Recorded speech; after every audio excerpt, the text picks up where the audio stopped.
Dahulu, isteri Firaun diseksa di bawah terik matahari. Apabila suaminya meninggalkannya, maka malaikat memayungi dengan sayapnya, dan dia terimbas rumahnya di dalam syurga.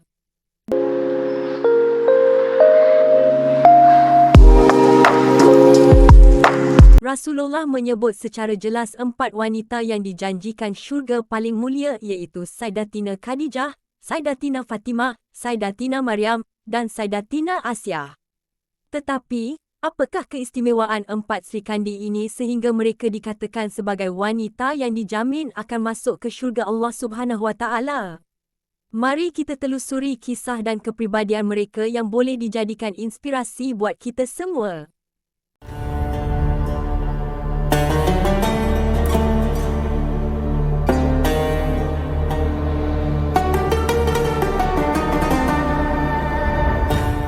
Khadijah binti Uwailid merupakan isteri pertama dan juga ibu kepada anak-anak Rasulullah sallallahu alaihi wasallam.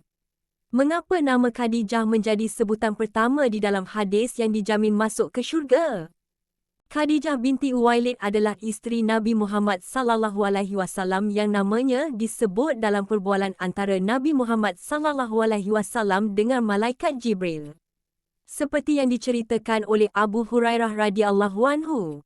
Khadijah adalah seorang wanita yang akan menghidangkan kepadamu tempayan berisi makanan dan minuman di syurga.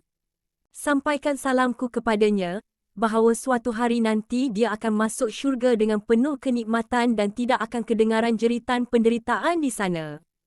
Hadis riwayat Bukhari dan Muslim. Khadijah binti Uwailid merupakan wanita pertama yang beriman kepada Allah, dan beliau adalah wanita yang suci dan mulia. Tingkah lakunya terpelihara daripada tabiat buruk masyarakat jahiliyah. Dia mempunyai sifat pemurah dan mengambil berat terhadap orang miskin. Khadijah binti Uwailid ialah seorang wanita yang sanggup berkorban harta, jiwa dan raga demi menegakkan agama Allah Subhanahu Wa Taala.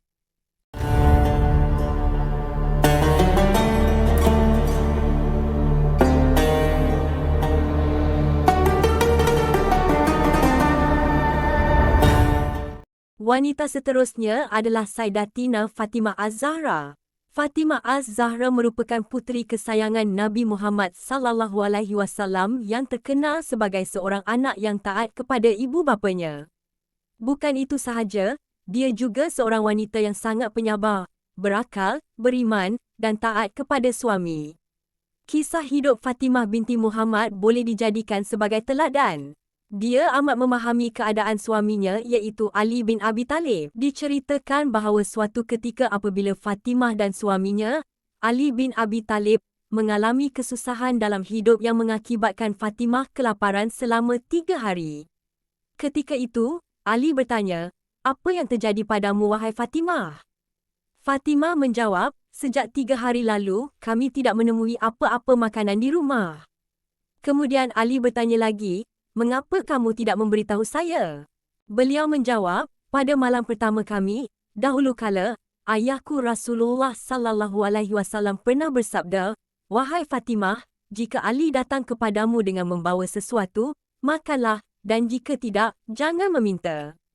Begitulah kisah Fatimah binti Muhammad yang tidak pernah menyusahkan suaminya dan sewajarnya Rasulullah sallallahu alaihi wasallam bersabda bahawa Fatimah binti Muhammad adalah antara wanita yang dijamin masuk syurga.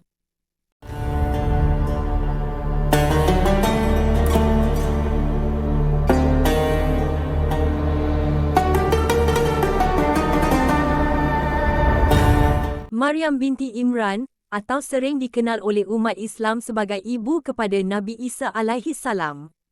Beliau adalah seorang wanita yang sangat mulia dan sentiasa menjaga maruah dan taat beribadah kepada Allah Subhanahu Wa Taala. Di sisi Allah Subhanahu Wa Taala, Maryam adalah wanita yang benar-benar suci dan mulia. Kerana kemuliaan Maryam, Allah meniupkan satu roh di dalam rahimnya ketika dia masih muda. Secara logiknya, hamil tanpa suami atau bapa sangat tidak masuk akal. Tetapi, kerana kuasa Allah, kun fayakun. Tiada apa yang mustahil. Semasa mengandung, perjalanan hidup Maryam bukanlah mudah. Walaupun begitu, dia tetap bersabar dan tetap taat kepada Allah Subhanahu Wa Taala. Selepas kelahiran Nabi Isa alaihi salam, Maryam mendidik Nabi Isa dengan sangat baik dan penuh kesabaran. Maryam sentiasa mengajarkan kebaikan kepada Nabi Isa dan mengajaknya untuk sentiasa berdakwah di jalan Allah. Kerana kemuliaan dan kesucian Maryam, Allah juga mencatatkan namanya sebagai salah seorang wanita yang dijamin akan menghuni syurga apabila tiba masanya nanti.